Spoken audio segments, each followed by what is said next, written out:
Well, good afternoon. Welcome to A Reason for Hope and Apologetics Monday. My name is Adrian Van Vacker, and I'm happy to be in studio with Sean Richards, one of the pastors here at Calvary Christian Fellowship of Tucson, Arizona. One of them indeed. So glad to be here, Sean. We've been responding to objections from atheists over the last several weeks, and today is a rather interesting one. The atheists claim that, well, you're an atheist too, Christians, because you believe, or I should say you reject all of the gods except one. So you're almost as much of an atheist as we are. So today, Sean's going to break down why this objection exists, what is its strengths and weaknesses, and how would we respond to that. But if you're new and you're wondering what is this live stream podcast all about, well, this is A Reason for Hope, a weekday Bible answer program where we take questions from our community here in Tucson, Arizona, and abroad about the Christian faith, about the Bible. Should we trust the claims that the Bible makes about our lives, about humanity, about God, about Jesus? Or should we be skeptical or something in between? If you're someone who comes from maybe a different faith and you're wanting to ask questions about comparative religions, our goal here is to give people reasons to believe, not just what we believe, but why we believe it. So there are multiple ways you can engage with us. Every weekday, Monday through Friday, 4 to 5 p.m. Mountain Standard or Arizona time, you can engage with us.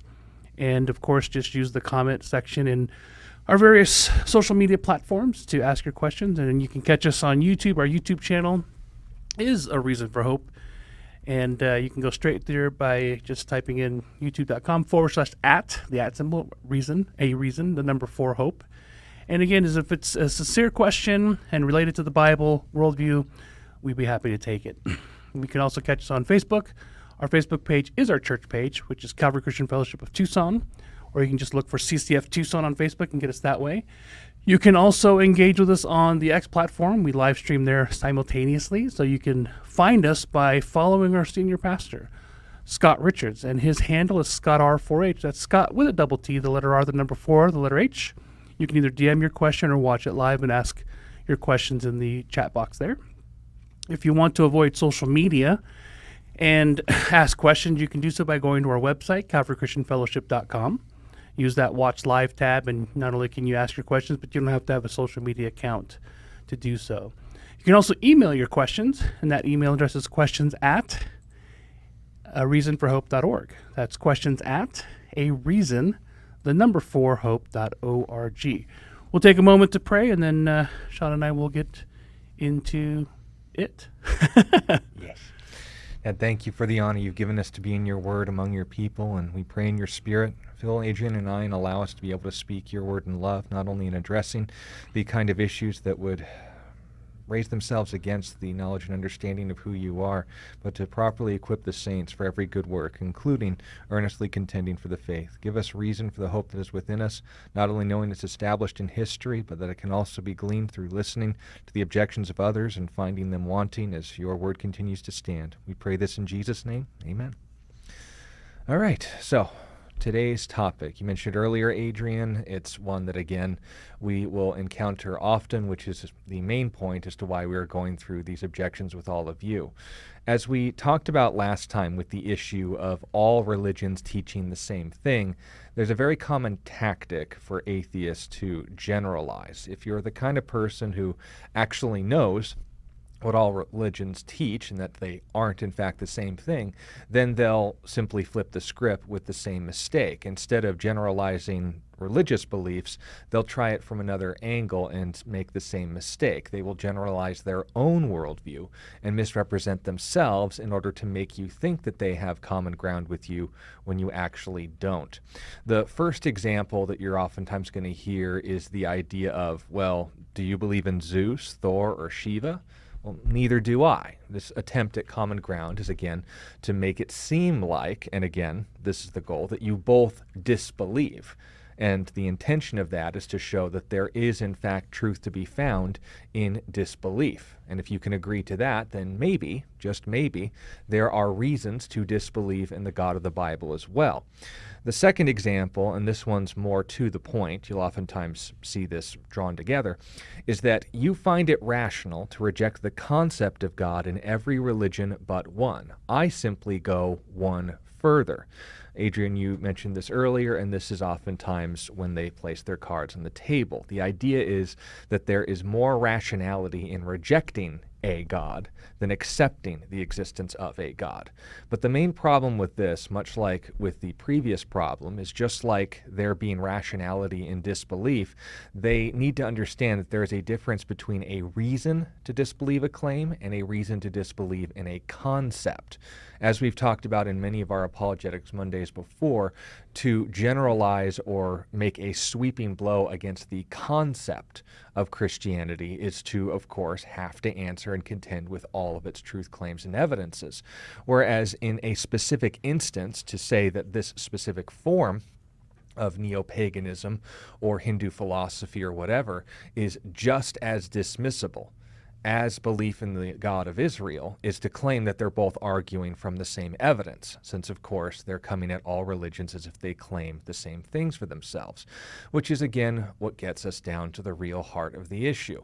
When someone is making this argument, it comes with the assumption, and to our credit, the layup, the opportunity to follow through in a very simple maneuver that will result in success, if you're not familiar with basketball, that there are, in fact, reasons to believe in God. So when they make the total generalization and saying that paganism, philosophy, all of these different perspectives and views of God only can be proven with the same language in the midst of all of them, that they are in fact all arguing the same things.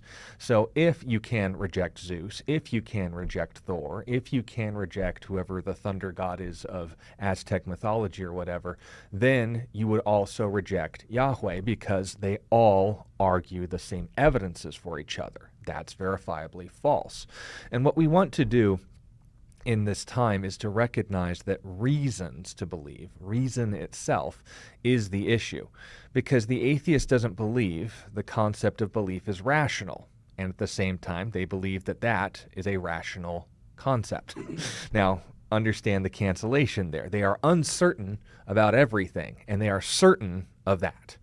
It's again, self-defeating, a system where, again, they believe that there are special rules that are allowed for this if, of course, we're talking about the concept of God. But the good news is that the simpler the mistake, the easier it is then to address by simply pointing this out. They can diagram it, they can cross-reference it, illustrate it, or even swear about it. But ultimately, when it comes down to it, you only need to point out that error, that I do, in fact, have rational reasons to believe in the existence of a God. Now, if you are stock or desiring more of these, obviously we aren't just doing this on Mondays at the time of this recording. You can join us at any time and ask for those specific reasons. But when it comes down to it, the question needs to be answered for all of us. Are there reasons to believe in the existence of a God? You can keep this general or you can be as specific as you want with the God of Israel, but this is ultimately where we get down to things. If someone who is talking to you, and they are out there, are reasonable, then they'll want to hear reasons. It's in the name. But if on the other hand you encounter someone who, when they present themselves as reasonable, suddenly when you ask if there are in fact reasons to believe in God and if they would care if they would hear it, they suddenly bring up unrelated issues like abortion, trans rights, Christian nationalism. It's, again, not relevant to the topic. So instead of getting baited into unrelated issues, we want to be able to effectively deal with the actual claim. Are there reasons to believe in the existence of God? And note, this is what's going to become very popular in your exchanges with people on the internet. That's not asking, does this convince me that there is a God? That's a matter of the will, not of the actual data. If, of course, you have your opinion or other factors that make you not want there to be a God and cause you to dismiss the data based on, of course, or despite being based on something that has nothing to do with the actual evidence, their social structures, their moral decisions, their, of course, personal social preferences or bad experiences. If they don't want there to be a God, then they're not reasonable people. But if they actually want to know the reasons, and bringing this up, I have more reason to dismiss belief in God, and you have reasons to dismiss beliefs in other gods. But what basis does each religion actually have for claiming that there is evidence or proof for the existence of God? And again, the evidence itself, when it comes to people who will either bring up things that have nothing to do with the evidence, or people who will classify it as bad evidence because of association with a topic that they don't like, there is going to need to be some groundwork for that, and we want you to be prepared. But the evidence itself is the reason, and again, why every belief is going to have them, that everyone needs to be heard on a case-by-case basis. If, again, they are actually rational, reasonable people, they'll want to hear the reasons. And when it comes down to it, these reasons can be in one of three categories. They could be good reasons, they could be bad reasons, they could be pathetic reasons. But the question is whether you're willing to examine them or not, because, again, if you don't like what it would mean, if there is actual evidence for something, then it's not a matter of the facts, it's a matter of the will. If, on the other hand, you're the kind of person who says, well, I'd need to think more into that, then, of course, you, as the Christian, haven't wasted any time. And to the atheists listening who are willing to engage with the data, you, in fact, are not wasting yours either. We think that whether this comes to a positive or negative conclusion, you've demonstrated yourself as a more rational being than the majority of engagements we have with this worldview. So let's go through some of the reasons and ask the question, is this acceptable as far as a reason to believe in God? Again, if you've been following us for the last few weeks, you're going to hear a lot of overlap because, again, addressing atheists and atheism as a whole is going to be, for the most part, a repetition or an exercise in futility for a lot of things. But that just means there's less for you to study. So win-win. The best examples of evidence would, of course, not just be in terms of general arguments and principles, but also of the more evidence-based, those that are rooted in history. We can, of course, start with the historical resurrection of Jesus of Nazareth. Since we are a Christian program, we may as well start from our strength. The resurrection as a piece of evidence is the claim that a man in history claimed to be God. And then, in order to verify this, he was seen alive in groups as well as to individuals who all denied him during his publicly documented execution, which is acknowledged as a historical certainty even by atheist historians. So understand this as evidence. And just so that we're all clear on our dictionary, evidence isn't what convinces you. Evidence is anything that would make something else more likely to be true. If someone in a moment of history said they were God and then proved it by intervening in time and space, where the dead normally stay dead, without outside intervention, medical technology, and in a state where after a full Roman crucifixion, they were capital D dead, then, of course, there is reason to believe there is a God, since he claimed there was and proved it in a way that would convince most rational people. Now, again, there are people who will still say, well, it was a myth, it was fabricated, whatever. But the point and emphasis is this is a piece of evidence. If a man verified his status as God, then this man served as reason to believe there is a God. You have to contend with this, but it is a good piece of evidence. Why? Because it's actually relevant to the topic. It explains the kind of questions that we would ask regarding the existence of God. Has he ever shown up? Is there reason to believe he is in fact there? If he did show up in the person of Jesus of Nazareth, that would answer the actual question. It wouldn't be unrelated to the topic. You may find it insufficient as far as its explanatory power. You may have personal beef with people who have also claimed the name of Jesus of Nazareth, but the argument still stands. We're asking for evidence, not your opinion towards it. A second one is more general. This was actually produced from Arabic scholars. This is known as the Kalam, cosmological argument. Kalam is the Arabic word for eternal. The argument is as follows. Anything that begins to exist has a cause. The universe began to exist, therefore the universe had a cause. The cause of the universe wouldn't be the universe itself or made of the kind of things that were introduced, things like space, time, or matter. It would also have to be conscious in order to choose to make a universe. It would have to be intelligent enough to make a universe that worked, that didn't collapse in on itself, and powerful enough, or at least as powerful as the universe itself, to cause it to exist. That's just Newtonian physics at the end of the day. But note that this is the argument. If we're using something that everyone can agree on, the concept of time, space, and matter all being introduced at a fixed point, so atheists would refer to it as the Big Bang. The emphasis is the same. If we can note that the universe started, it follows it has a start-er. And if there was a start-er, what would that kind of thing be like? Well, it would be not made of space, time, or matter, so omnipresent, immaterial, or spiritual, and of course, if we're going to get down to it, eternal, having no beginning or end, timeless. That sounds a little bit like God.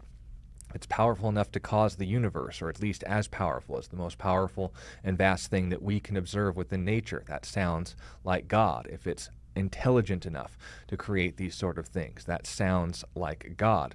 But when it ultimately comes down to it, this is, again, actually good evidence, can be contended with, can be critiqued, but it's emphasizing and addressing the kind of points, the kind of questions that we would ask if there is, in fact, reasons to believe there is a God. Has he done anything for us lately? Well, the fact there are things is part of that. We can also note as a sublet of the Kalam is also the argument from intelligent design. In short, design implies designer. If the nature of the universe that we observe is so finely tuned for life that any form of adjustment in the laws of chemistry, physics, or our body's interaction with them would result in what we would view today as life being impossible, then of course it would have either not been, it wouldn't have successfully formed, or it was so finely tuned with us in mind that it in fact was the way it was intended to be, and intention has an intender. We can look at other things like the code in our DNA, the specific arrangement of things supposedly formed for no purpose, or arranged in a perfectly functional pattern that produced the kind of life that ideally and uniquely suited us for this world. And the universe, governed by the same laws that cause us to thrive, is once more too precise to claim happened for no purpose. The illustration's oftentimes made that explosions in printing shops don't produce encyclopedias, or tornadoes in junkyards don't produce 747 jets. And to emphasize this, just saying that, well, chance, give chance a chance, right? Chance would ultimately determine that statistically something has to happen if you give it enough time. This, again, is non-functional because the actual arguments of probability to say that to determine the odds of something, say, for example, 1 in 10 to the 41,000th power, and that's, again, a number that's determined by I think it was the most particle interactions that have taken place since the beginning of the universe according to atheist models. If you assume that particles can at maximum travel at the speed of light, then you have a picture of something with 1, or the number 4, the number 1, and then 41,000 zeros, or excuse me, 1 with 41,000 zeros after it. That kind of number is very astronomically high. If we were to say then that based on the laws of probability, that anything in 1 in 10 to the 50th power, which again is based off of a principle in law, is entirely theoretical. You can calculate the probability of anything taking place, but the moment you pass the 50th zero, you are not in the realm of reality anymore. And if you misrepresent probability to say that, for example, one of the proteins forming that we need for life, not the only protein, but one of them, being able to perform by chance is 1 in 10 to the, catch it, 149th power. That's completely ridiculous. It's almost triple past the exponential degree of what would be necessary for us to admit and acknowledge this is impossible. Not true by definition. You could note that, again, the number of grains of sand on the planet, 7.5 to the 21st power, and noting that, well, maybe that this was all created by aliens, and that resolves the probability. The argument is moot because what's actually being argued? The fine-tuning of the universe suggests a tuner. The design of the universe suggests a designer. And if there is, in fact, reason to believe that we were created with a purpose in mind, not random chance, and that the argument of random chance violates the laws of probability themselves, then we're actually getting on track with a more productive conversation. We need to acknowledge that there is such a thing as evidence for the true and living God, or just the concept of God not being irrational. And notice Notice the handling here. We're not considering it good evidence because it affirms what we already believe. We don't consider it good evidence because it tells us what we want to hear. It's in the good evidence category because it sufficiently answers the questions that the existence of God brings up. Now, if we want to get into moral conversations like the problem of evil, that's regarding the nuance of the character and nature of God, his purposes within creation, not the existence of God himself. And when you address honestly the nature of God in Christian circles as well as others, you start to realize that they're making expectations that don't even fit in the fantasy world they say we ought to have, let alone the fact that that is what you'd expect with moral agency. But I digress. When it comes to good evidence, it's regarding the ability to explain things, not the ability to convince. If you introduce, just say for a thought experiment, an omnipotent blob, right? Or with the new God of War game coming out, an omnipotent Jello cube, then of course you've explained the nature of the universe because you have something powerful enough to do all of it. You've acknowledged something with the capacity. Now, I'd like to see reasons to believe that cube exists beyond God of War Laufey's trailer and the backlash that has followed, but it's emphasizing the actual issue. What gives us reason to believe there is such a thing as an all-powerful cube? We can look at its products, we can look at its function, we can look at its nature as being coherent, we can even look in history and see if there are instances of this cube appearing and demonstrating its power. Jesus of Nazareth gives Christianity a strong foundation because a verifiable miracle in a historical context at the core of its belief system gives us a running start. But if other belief systems want to jump on the bandwagon and say, well, I believe in the goddess of Wicca, and then they argue the Kalam cosmological argument and say the goddess must have produced these things with fine-tuning in mind. Those are good evidences. I'd want to know more for specific details, like the goddess of Wicca compared to the God of Israel, but it's good evidence because it's actually addressing what we'd expect from an entity like an all-powerful creator. Now, if you're going to argue other attributes, other details, specific religious claims, that requires more information. But we're dealing with the bare minimum. We're dealing with an atheist who says the idea of God is untenable. Mm-hmm.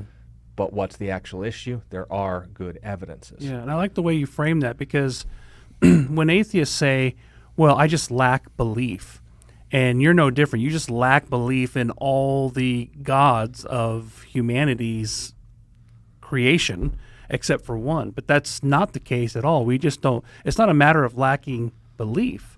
As you said, Sean, it's really about the evidence. And when I went through my worldview course through Biola, a professor was doing like a big seminar thing that I attended, and and he said that he was going to spend the time building a cumulative case for Christian faith. And the idea is that we're going to examine the evidence available to everyone and then ask ourselves the question, what is the most reasonable explanation in light of this evidence? So if we're looking at arguments like the existence of the universe, was it first mind, then matter, or was it first matter, then minds? What does the evidence point to? If the universe had a beginning, then it must have a cause. Well, if that cause is the cause of the universe, then it must exist outside the confines of the universe itself, length, width, height, matter, space, time, and energy. So, just examining that evidence is a good place to start. If we look at the Earth, I mean, my kids love watching nature shows. And every time I watch any show about nature, I just learned about bats recently, of this incredible Arizona bat that eats bark scorpions, the most poisonous scorpion in North America. These things hunt it down, and how they're completely immune to this particular, and they're not unlike any other bat in the world. You just look at some of these things, you're like, well, this thing was designed for this. You look at the human eye and DNA and all the different things that you've pointed out, you start to realize that just by examining the evidence available to everyone and asking the simple questions, how did it get here? Why is it here? And what's the best explanation for its cause? The fact that you always see complexity and specificity in code created by minds, and then we see the same kind of specificity and complexity in DNA, you start seeing a pattern. Wow, when you have intelligent information, it usually comes from an intelligent mind. Well, this is what we see in human DNA. This is what we see in the universe. And so we're not saying I'm choosing to believe. We're saying, in light of the evidence, based on what we've observed, based on the things that we all witness, available to everybody, that's some sort of special revelation or special knowledge or special insight. This makes the most sense. It corresponds. It coheres best. So I find it difficult to even sort of flinch at the idea that, well, you're just an atheist, but one God. And no, I'm simply saying that once I reached the conclusion that it must have first been a mind, then matter in the universe. The next question is, okay, well, which faith best aligns or best expresses what we see in the evidence that might be the best reflection of this first mind? And that's where the historic Jesus comes in very critical. I use this illustration all the time. The poster child for atheism was Dr. Anthony Flew, and he gave this really interesting anecdote. You're familiar with it, right, Sean? The two explorers.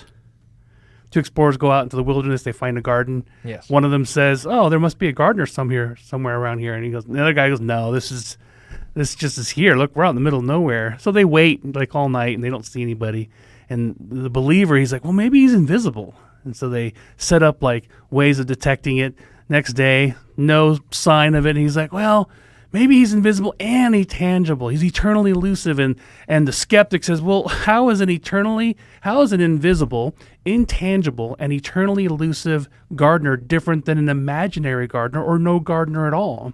Which was formed by Anthony Flew, who later became a deist because he knew his position was stupid.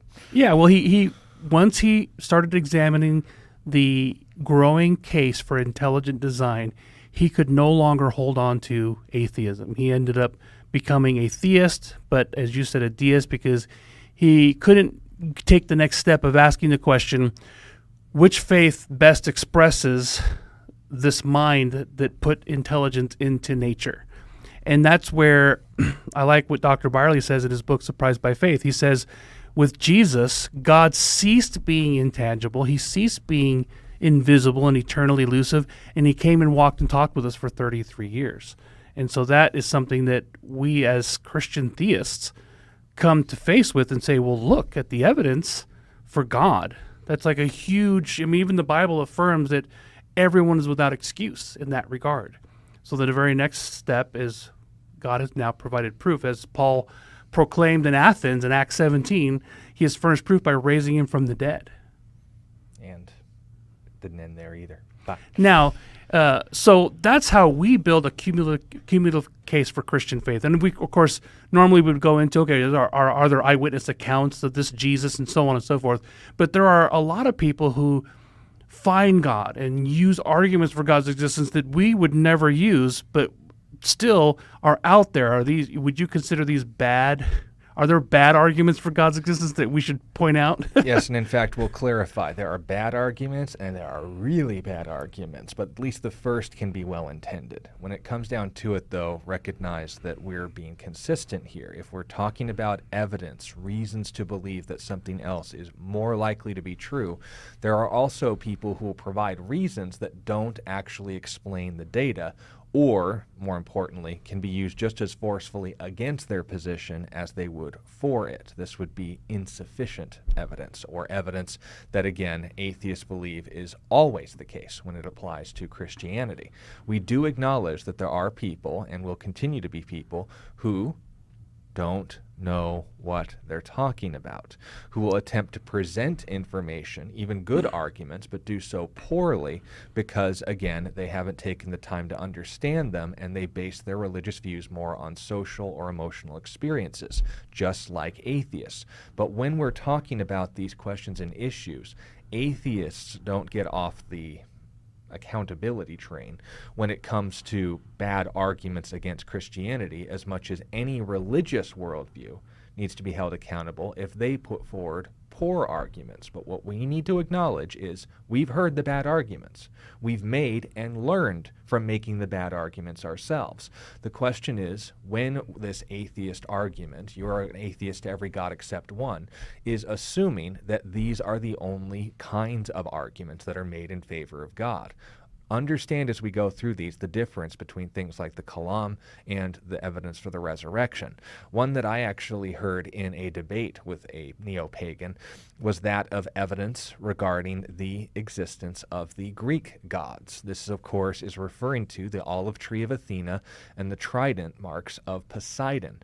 The oral tradition of the founding of Athens, named after Athena, was claimed to be because of an offer between the god of the sea, who offered to expose a salt mine to the noble citizens of Athens, and the goddess of wisdom offering an olive tree. They, of course, chose the latter, which is why it is named Athens today. This same tree, allegedly, and the trident mark in which Poseidon exposed the salt mine can be observed in Athens today and is available for public viewing. Now, when we examine that as evidence for the existence of the gods, just like with the resurrection of Jesus of Nazareth, we see a tangible instance of the gods allegedly intervening in the course of nature. But there's a few problems. First of all, it's not the same tree that we are, of course, observing. The Persians burned it down following the conquest of the Battle of Thermopylae and those, of course, that followed.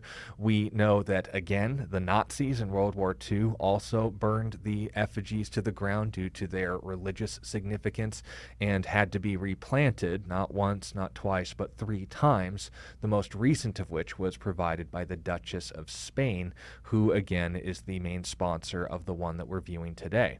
And even then, if we're going to say that planting a tree is something that only the gods could do, well, Adrian, you have a lemon tree in your yard. That is not something that is exclusively divine. That is not something that would suggest the influence or evidence of something supernatural. There's no mark to the lemon deity because that's the only way that trees can be planted. My father-in-law is a backyard botanist, and he has everything from vines to trees to bushes and barrels and everything else that you can think of. And again, it goes well beyond my purview, and I appreciate the time and effort he makes into the kind of soil and need to cultivate, especially in this dry climate, and how he's attending to it and making the grow the way that he wants to. But hard work doesn't mean that this is the work of the gods. Anyone can plant an olive tree. To say the gods did it is not what we're arguing when we say Jesus of Nazareth rose from the dead, because when you argue this olive tree was there, or this olive tree wasn't there, and then it was planted afterwards, and this man had experienced a full Roman crucifixion, and he was alive again, appearing to people individually and in groups afterwards, those are 2 different ballparks as far as the nature of divine intervention. We can also note the trident marks of Poseidon. Well, I may not be that much in terms of botany and planting trees, but I can certainly take a pitchfork and ram it into a marble slab, if that will, of course, suffice to prove to pagans that we're dealing with a different thing.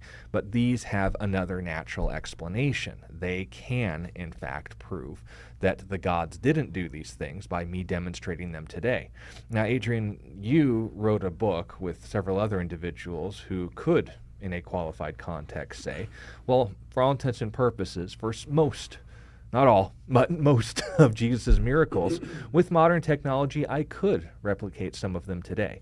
Have you, in the art of illusion and alternate explanations and naturalistic tricks of the eye, ever been able to pull off, enduring a full Roman crucifixion verified by eyewitnesses, and then, after 3 days, appearing to them publicly, individuals and in groups, and not enduring sepsis in the process? I haven't figured it out yet. All right, he's working on it, folks. We'll just put that yeah, out there. and to clarify that is, it's not that we can perform some of the miracles that Jesus did or the disciples did as stage illusions. It's the fact that we can do it and require modern technology to do it is what is the big separator. We can only do it because we have technology that was not available even in the last 100 years. I mean, the kinds of things that were required to allow Andre Cole to walk across a lake in Tempe, Arizona in 2007.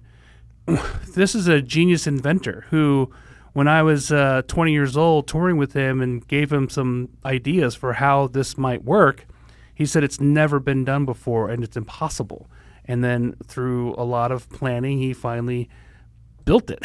He built a system, using technology to create the illusion of walking on water. But that doesn't take away from Jesus having walked. I swam in the Sea of Galilee, and I sat there and thought, if I was living in the first century and I know what I know now, but I didn't have modern technology, how would I have done it? And it's impossible. There's no way to do in the situation that Jesus found himself in with Peter and all these other things, which I go into detail in the book, that he could have pulled it off as an illusion. And that's the point, is anyone can plant an olive tree. The miracles of Jesus are not so simple. Yeah, and that's what makes the Quran so interesting, is because we'll get into that. All right, I'll let you. Well, I'll let you keep going with that for the more third bad one. arguments. Yeah.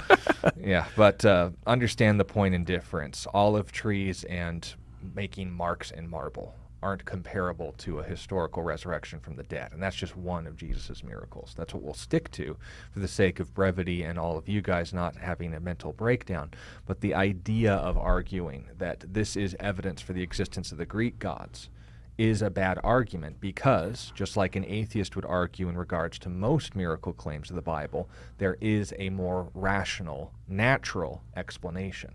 When it comes to the miracles of Jesus, they can't rationally explain it, because even professional illusionists would note he did not have access to the technology. And that's the main point, is that we're not rejecting these other gods simply because we want to pick a god. No. And we just pick, and the atheist is basically saying, look, you're denying all the gods. We're just taking it one small step forward by denying one more than you do. Well, that's not really what's going on here. We're looking at the evidence and saying there's strong evidence that God exists, that first a mind existed and then matter, not the other way around, that the universe did not happen by accident, and that life is not an accident. It's called the teleological argument for God's existence. And so we look at that and we say, okay, well, now let's continue looking at the evidence. Looking at the God of the gaps or arguments like that, things that I can't explain, like lemon trees. By the way, I made my lemon tree thrive by throwing my lumped charcoal ashes from barbecues into it. I had no lemons, and all of a sudden I gave it food that it liked, and it just flourished. But anyhow, And I liked the stuff that was produced before the ashes were formed in that barbecue, and I am thriving as well. But that's another issue. Yes, yeah. But the main point is that we're looking at evidences for God's interaction in human history. It's not that we're choosing to disbelieve in these other gods. It's that we don't see any valuable evidence pointing to their existence as being real in history. And that's the key distinction. Yeah, as opposed to Jesus of Nazareth, who's put his money on the table. So, continuing on then, there's another one. This is, again, one that our assistant pastor, Bo Ouellette, can also affirm is some of his early supernatural experiences and people that we have sincerely spoken to on the internet. And I hope most of them were trolls, but I have, again, spoken to people who sincerely believe this, even face-to-face, who believe that their evidence for the existence of a god or goddess is because they had a personal experience with it as a result of psychedelic mushrooms. Now, many people would claim supernatural insight when their minds are quote-unquote open to the supernatural with the aid of hallucinogens. But just like, again, the first issue, the problem is those are experiences in and from your mind. It's not a public appearance like Jesus of Nazareth appearing to groups as much as individuals. It would not impact anyone except you. Likewise, it would not be something that ever produces or applies to anyone but the brain who's currently on overload, yours. It's possible that this is also not a revelation from a goddess, but a dreamlike state that's throwing a bunch of information on puree and focusing it in the psychedelic experience. We could also note that this could be the suggestions of their friends around them, making jokes and amplifying them in some sort of religious message just to mess with you. We could also, as Christians who believe not just in a benevolent, all-powerful spirit, but malevolent, lesser spirits who would take advantage of someone who are in a very suggestible and gullible state of mind. But the point being made is this: psychedelic mushrooms as reason to believe in the existence of the supernatural. And if you just took these drugs with me, then you'd see her too. Should be grounds to call the police, but also, and even more importantly, does not compare to the kind of evidence that we're considering for Jesus of Nazareth, because we're not just talking about an individual thought he saw Jesus after ingesting some sort of chemical enhancement that made them see things that others couldn't see there. They touched him.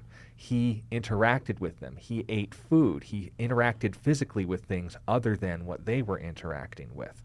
He was there presently, and even in the face of hostile witnesses like Doubting Thomas, had interactions with him, with his scars in his hands and in his side. So the point needs to be understood that when we're arguing about personal experiences are no different than history, personal experiences, especially under something that's designed by nature to skew your perception of reality, you don't argue clarity from the lack. And that's the point. It's a subjective experience. And if a Christian were to say, not even under the influence of hallucinogens, but said that I saw a vision of Jesus, biblically, we would regard that not with open arms, but with caution. 1 Thessalonians chapter 5, verses 19 through 21 tells us, don't despise prophecies, but test all things. Hold fast what is good, abstain from evil. We don't consider subjective personal revelations as, by definition, our reasons for believing God exists. They can happen to those who already have that framework in place. We don't reject that. But even then we test it, because when people claim to see visions of Jesus, just like in the bad evidence examples, other people have claimed to have visions of Shiva. Others have claimed to have visions of Jibreel. Others have claimed to have evidence and visions of Aztec, Norse, or Egyptian deities. The point being made is it can be used more forcibly to counter their position or prove other positions, which is not the nature of truth. So in other words, you're saying that you would reject the testimony of Joseph Smith having seen an actual angel. Well, he may have seen something, yeah. Versus the testimony of Thomas saying, "I'm not going to believe until I can put the fingers in the holes in his hands." And then Jesus appears in a locked room and says, "Here, put your hand in my side. Put your hands on my hands." And he falls on his face and says, "My God." Yeah, and we'll talk about this more when we get into Mormon topics specifically, but it's all on the basis of Joseph Smith being the kind of prophet he presented himself to be when he failed that standard dozens of times. Likewise, we see from the fruit of his encounter and experiences, even within the first vision, to first acknowledge that you were overcome and taken over by a malevolent spirit of darkness. I wouldn't trust anything that you then perceive to have taken place afterwards, because it's just as likely that malevolent spirit was making you see those things as it would be what modern Mormons try to argue, that he was delivered from that spirit and then shown a personage or two personages of the Father and Son, which directly contradicts Scripture. So you're not cherry picking people's eyewitness experiences or their experiences. You're actually testing each one for the veracity of each case-by-case scenario. Which every atheist would be willing to do, even in regards to miracle claims for Jesus. Our argument is that there are these kinds of arguments, bad arguments, for the existence of God, but there are also good ones. Understand the difference. The third one, before we get into the third category in this, is not just in regards to personal experience in perception of the existence of God, but of reception as well. The two-way street of, I asked God for something and he gave it to me. This proves that he exists. Well, again, note our criteria when it comes to a bad argument for God. There are reasonable, other than what you're presenting them to be, explanations for that kind of evidence. If I were to say, I prayed to God and, he made, see like the Pokemon games where the odds of you using one of their little capture devices varies. So if it's like a really powerful one, it's very unlikely. Well, I prayed to God, I caught the legendary Pokemon, and then that was an answer to prayer. That's why I believe in God.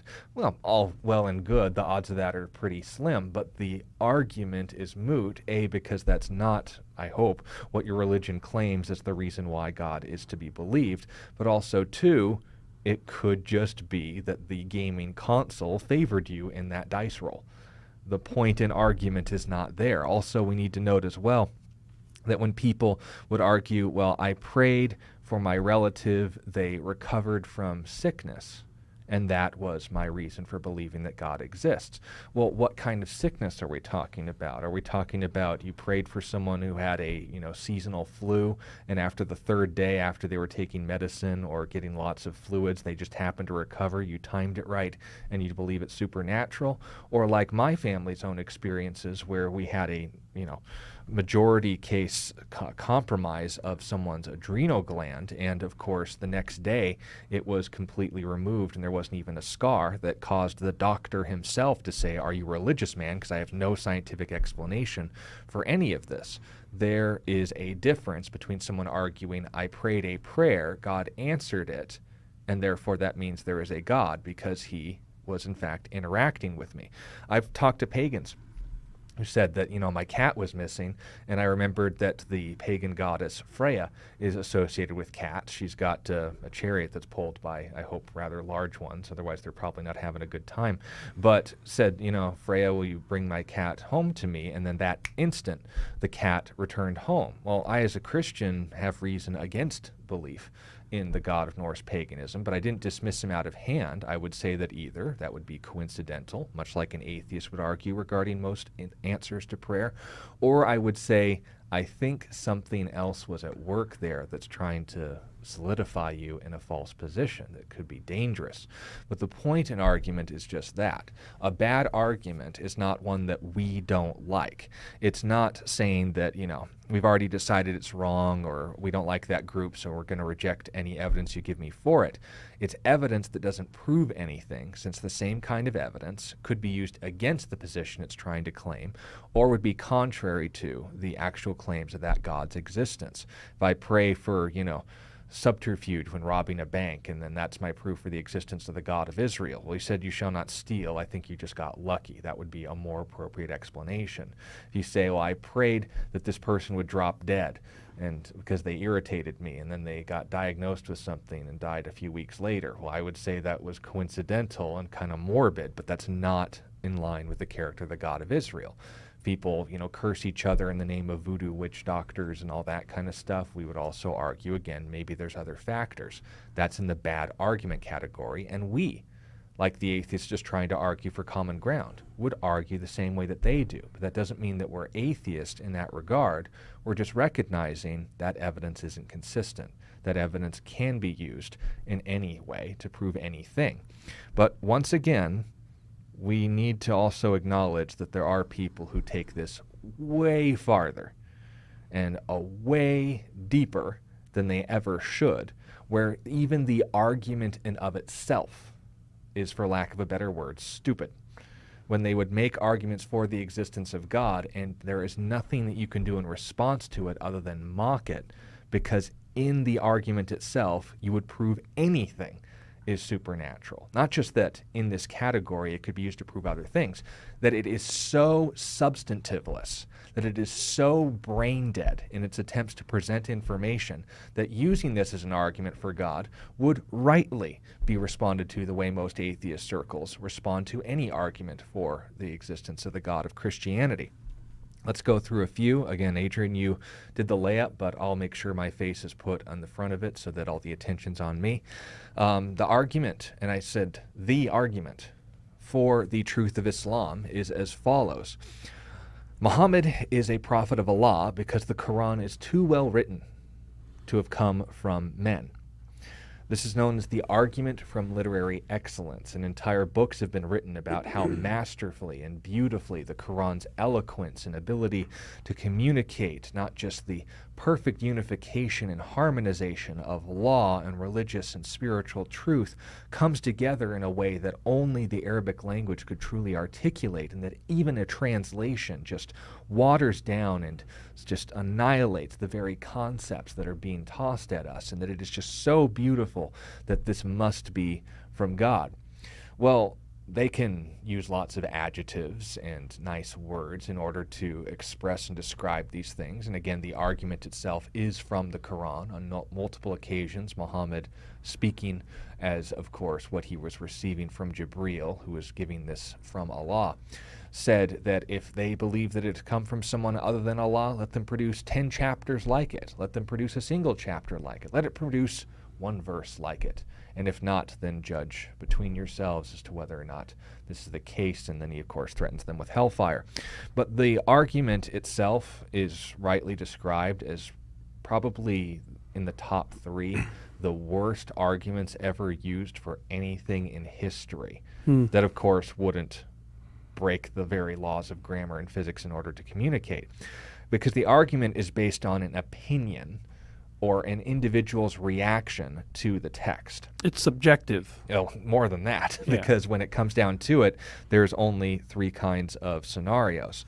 If we base it only on this test, then the one person that they say they don't like the way the Quran sounds would debunk the whole argument. But that's, of course, impossible because you're supposed to judge it properly. And as that's, of course, miraculous. the Arabic that was spoken in the 6th and 5th centuries. Yeah, not Muhammad, or not modern Arabic, Muhammad-specific Arabic. So again, not a lot of people on the planet can properly communicate this, so that even if they were to do their whole chanting thing and say, can't you admit that this is from Allah? Can't you admit this is so beautiful that men and jinn and angels couldn't come together and write something like this? And you would go, well, once my cluster headache's over, let me ask you a question.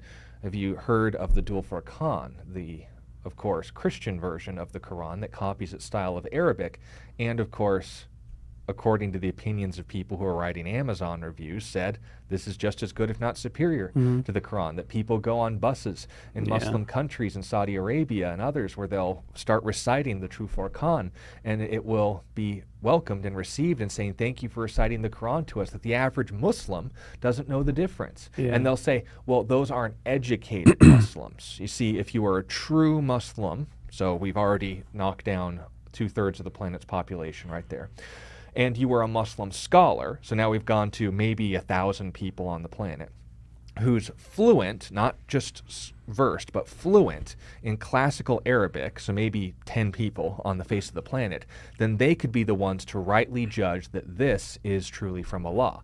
But the Quranic passages that mention this argument are addressed to non-believers, that they're supposed to listen to this and respond of how beautiful it is. Yet the only people who can truly verify this kind of argument are the people who already believe it's miraculous. And if a non-believer judges it not to be miraculous, then the people who say you're at fault are the people who've already decided it's miraculous. It proves nothing, since it's something you have to come to the conclusion of, the preferred conclusion of, in belief before you even have the opportunity to test whether you believe in it or not. It would be like saying that a Christian can't truly determine the truth of Christianity until they believe Jesus is risen from the dead. Then the proof comes. It's conflating a positive argument for God's existence, the argument from beauty. And I think it's a good argument for God's existence, because beauty, you know, the idea of intelligence and beauty and the moral argument is similar. But it doesn't provide an argument for the existence of Allah as the creator of the universe. Just because human beings can create beauty or even mathematical precision, assuming that Shabir Ali's arguments are actually correct in assessing the mathematical values of adding verses this way and that way and whatnot and getting the same number over and over again. Yeah, which is totally unrelated to anything the Quran argues anyway. Yeah, measure the Great Pyramids and you get similar wow, but that's all within nature. It's all within the creative ability of human beings to accomplish, even if we can't fully explain how exactly they built the pyramids. But the fact that there's mathematical precision does not make it a divine structure. It just means that Egyptians were smart, because human beings are capable of building amazing things. And just because someone was able to invent, a computational device unlike anything that's ever been known to humankind in all of human history that I'm holding here, which is 5 years old. I need a new one, but does not mean that this device was sort of how divinely created. And so looking at natural but beautiful or human exceptional phenomena does not mean that the claims made by that person is divine, no more than I could look at the artwork of Picasso and go, the guy was a monster, but somehow his art is great. I like this, therefore it's from God. But let me give another qualifier. you have to like this as much as I like this, or I'll execute you, and then admit it's from God. Yeah. And then add another layer to it and say it's so excellent that no one could ever produce something more excellent, or I'll execute you, and I'm the judge who ultimately decides whether you're telling the truth or not, and now admit that it's from God. This isn't a proof for anything. This isn't an argument for anything. At best, it's an argument for human exceptionalism when it comes to language and beauty. Which would only prove that Muhammad knew how to write Arabic poetry, not that it was from Allah. Yeah, I mean, I would have no reason to just as equally affirm Shakespearean beliefs. If there were any affirmations of beliefs in the supernatural, to say, well, this is what Shakespeare believed, and look how wonderful his work was. So clearly, he must have had a real connection to reality somehow. So we should all become Shakespeare, whatever he believed. I don't know, but maybe Anglican or something. Not during his lifetime, of course. But the point is, it's not just that this is a bad argument. You're just looking at this going, what is this? This is pathetic. Another one is, I prayed about the Book of Mormon, and I received a burning in the bosom. Now, again, you use that term subjective, Adrian. That's which is based not on data and facts, but what's based on emotion and experience. The suggestion and presumption that is loaded into this as a proof for the truth of Joseph Smith's claims aren't proof of anything. That people, and tell me if I'm wrong, because again, you talk to a lot of people in these circles, can they be convinced to feel, experience, think, or believe a lot of things, regardless of whether they're true? Yeah, it's actually mind-blowing, and it causes me to often reevaluate what I believe and why I believe it. Because I have seen people believe the strangest, craziest things that you could imagine. And when you start to examine, well, why do you believe this? Or why are you dressed that way? Or why are you behaving like that? I remember being in South Asia, and I saw these kids dressed up as full body makeup as cheetahs. Or leopards. I can't remember which cat has the spots, but which one they were. And they were, no, they're not playing. It's not Halloween. This is a religious practice. They are trying to become one with the spirit of the deity, of this deity they believe was in the cheetah spirit. And just like with Mormonism, if they're put in a place where their culture approves of those things, if they don't participate in these religious ceremonies, they'll get ostracized. A Mormon has on the line, if I don't have this burning experience, or I don't interpret whatever I feel at a given point as proof of the religion, then of course you see they're either being pressured or they're being handed bad metrics. It's a huge difference between objective facts and subjective experience, which we can, of course, know the difference of. We'll see you guys tomorrow. God bless you. You've been listening to A Reason for Hope. Thank you again for joining us as we continue our journey through God's Word, one question of the heart at a time. Until we meet again, we would love to connect with you. You can text or email your questions to questionsforhope@gmail.com. You can also find out more about our ministry at calvarychristianfellowship.com. And be sure to join us next time on A Reason for Hope. A Reason for Hope is an outreach ministry of Calvary Christian Fellowship in Tucson, Arizona.